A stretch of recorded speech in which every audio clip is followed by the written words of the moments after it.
Jan Suraaj party के सूत्रधार प्रशांत किशोर ने बिहार सरकार के मंत्री अशोक चौधरी के मानहानि के नोटिस का करारा जवाब दिया है। अशोक चौधरी द्वारा भेजे गए 100 करोड़ की मानहानि के नोटिस के जवाब में प्रशांत किशोर की ओर से उनके अधिवक्ता देवाशीष गिरी ने शनिवार को विस्तार से जवाब भेजते हुए नोटिस को पूरी तरह से निराधार और राजनीतिक रूप से प्रेरित करार दिया। ये नोटिस दिया है उन्होंने 23/9/2025 को। आज हम लोगों ने जवाब दे दिया 7 दिन के अंदर, और जवाब में उन पर जो आरोप लगाया है 200 करोड़ प्रॉपर्टी खरीदने का, उसका क्या आधार है, क्या डॉक्यूमेंट है, क्या सेल डीड है, उस सबको उसमें दिखा दिया गया है, दर्शा दिया गया है, सबका डिटेल विविध पिक्चर दे दिया गया है।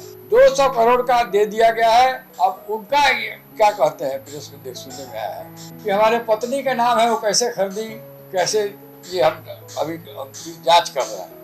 अरे भाई, पति और पत्नी का जो संपत्ति होता है एक ही माना गया है कानून में। जब आप इलेक्शन में जो एफिडेविट देते हैं तो आपका अपना, अपनी पत्नी का, दोनों का प्रॉपर्टी के डिटेल्स में देना पड़ता है। दोनों का प्रॉपर्टी एक ही माना जाता है। उनको ये बताना होगा उनकी पत्नी को इतना दौलत कहाँ से आया, क्या सोर्स ऑफ इनकम है। केवल अकाउंट में पैसा आ जाना नहीं है एनफ। किशोर जी ने प्रेस कॉन्फ्रेंस में एक एक डॉक्यूमेंट इन्होंने पढ़ के सुनाया है, डिटेल में बताया है कि कैसे कैसे बेनामी फर्जी जमीन खरीदी गई है। जैसे उनकी लड़की जब कॉलेज में पढ़ती है तो भी 10-20 लाख रुपया उसके पास आ जाता है, कैसे इन्वेस्ट करती है 34 लाख रुपया।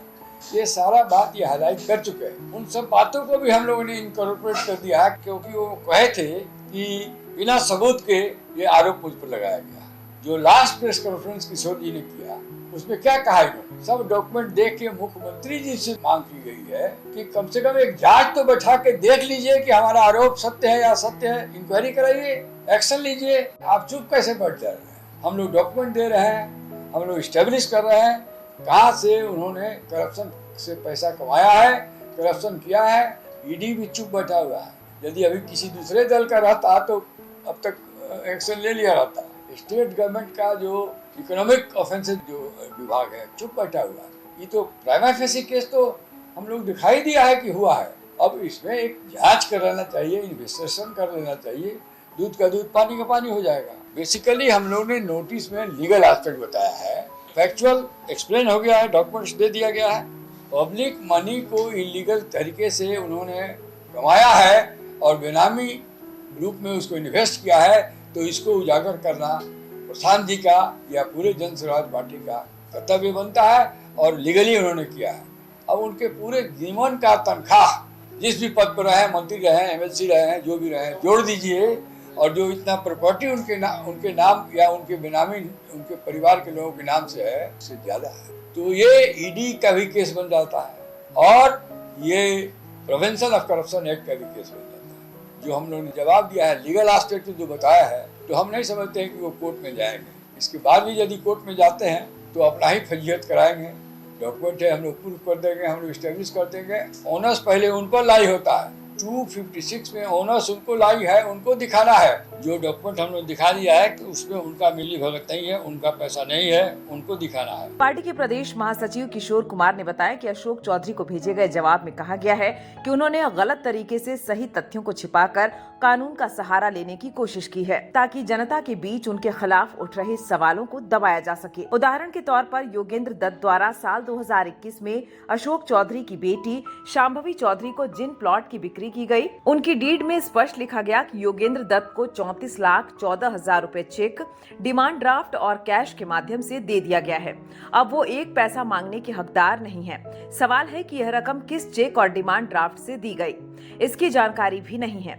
तब शांभवी की उम्र सामान्य जानकारी में 23 साल की थी और वो किसी भी प्रोफेशन में नहीं थी। जून 2024 में उनके सांसद बनने के बाद जब अप्रैल 2025 में 25 लाख रुपए योगेंद्र दत्त को दिए गए, वो भी शांभवी चौधरी की अपनी इनकम नहीं मानी जा सकती। वजह की इस अंतराल में सांसद के तौर पर उनकी आय इससे कम थी। किशोर कुमार ने बताया कि दिए गए जवाब में विस्तार से उन जमीनों और इमारतों का ब्यौरा दिया गया है जो कथित तौर पर चौधरी की पत्नी, बेटी शांभवी चौधरी और दामाद के के परिवार के नाम पर खरीदी गई। इन सौदों में भुगतान के तरीकों और घोषित रकम में गंभीर विसंगतियां मिली हैं और कई सौदों की बाजार मूल्य से काफी कम कीमत दिखाकर रजिस्ट्री कराई गई है। स्थानीय लोगों और स्रोतों से प्राप्त जानकारी तथा सार्वजनिक दस्तावेजों से यह स्पष्ट है कि ये सभी संपत्तियां दरअसल चौधरी की ही हैं और इन्हें परिवारजनों व संबंधित न्यास के नाम पर खरीदा गया है। किशोर कुमार ने कहा कि जवाब में यह भी लिखा गया है कि अशोक चौधरी वर्ष 2000 में कांग्रेस से विधायक बने और बाद में उसी कांग्रेस के विधायकों के साथ राजद को समर्थन देकर मंत्री पद हासिल किया। यह कदम उनके अवसरवाद और राजनीतिक चरित्र को उजागर करता है। साथ ही कांग्रेस से निलंबन के बाद जदयू में शामिल होना उनकी दल बदल की राजनीति का उदाहरण है। इस जवाब में कहा गया है कि प्रशांत किशोर के द्वारा लगाए गए आरोप दरअसल जनहित में उठाए गए मुद्दे हैं और यह अभिव्यक्ति की स्वतंत्रता के दायरे में आता है। लोकतंत्र में जनप्रतिनिधियों के कार्यों की समीक्षा करना जनता और राजनीतिक कार्यकर्ताओं का अधिकार है। इसे दबाने के लिए कानूनी नोटिस भेजना लोकतांत्रिक मूल्यों के खिलाफ है।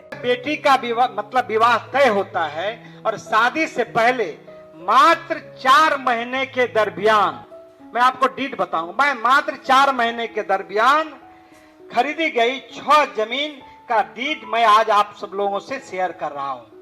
जो पहला है, जो पटना के पौष इलाके में श्री कृष्णापुरी में है, वो है आपको पहला डीड है जो 28/3/2021 को खरीदी गई है। वो है 5 करोड़ 50 लाख की संपत्ति है और ये डीड ओरिजिनल है। ये डीड आप देख सकते हैं, ये डीड देख सकते हैं और आपको मैं उपलब्ध भी करा दूंगा पीडीएफ उसका। दूसरा उन्होंने रूपसपुर में खरीदा 3 करोड़ 43 लाख का, जो 12/5/2022 को श्री मानव वैभव विकास ने रजिस्ट्री करवाया है।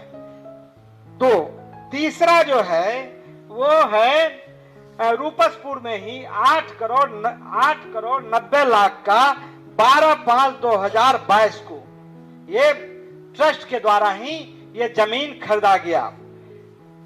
चौथा जो है वो है मैनपुरा में 7.20 करोड़ 7 करोड़ 20 लाख रुपए का उन्होंने खरीदा, जिसका डीड नंबर है 10,512 और डेट है 14/7/2022। इसका भी मैं आपको, ये आप देख लें, मैं इसका भी आपको उपलब्ध करा दूंगा।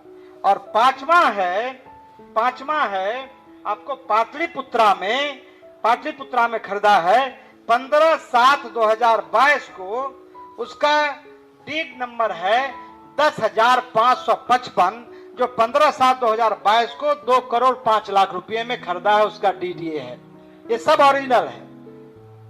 और अंतिम मैं आपको बताना चाहता हूं, पाटलिपुत्रा में 15 करोड़ 50 लाख रुपए का ये पाटलिपुत्रा में जो खरीदा गया है, मैं आपको उसका पता बता देना चाहता हूं। ठीक ऑफिस से आगे आप चले जाइए, उसमें बिल्डिंग बहुत तेजी से वो मकान, बहुमंजिला मकान बन रहा है, ये 15 करोड़ का। मैं आपको बताना चाहता हूं कि कुल संपत्ति जो खरीदा गया है वो 42 करोड़ 55 लाख का जो सरकारी मूल्य है उस पर खरीदा गया है।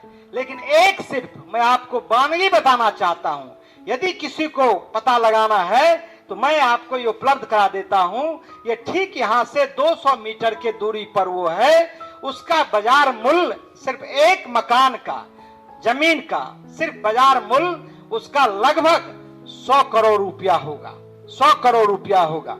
अशोक चौधरी जी, इस ट्रस्ट पर हमारा कोई सवाल नहीं है, क्योंकि इसके खिलाफ हमारा कोई ये तथ्य नहीं आया है।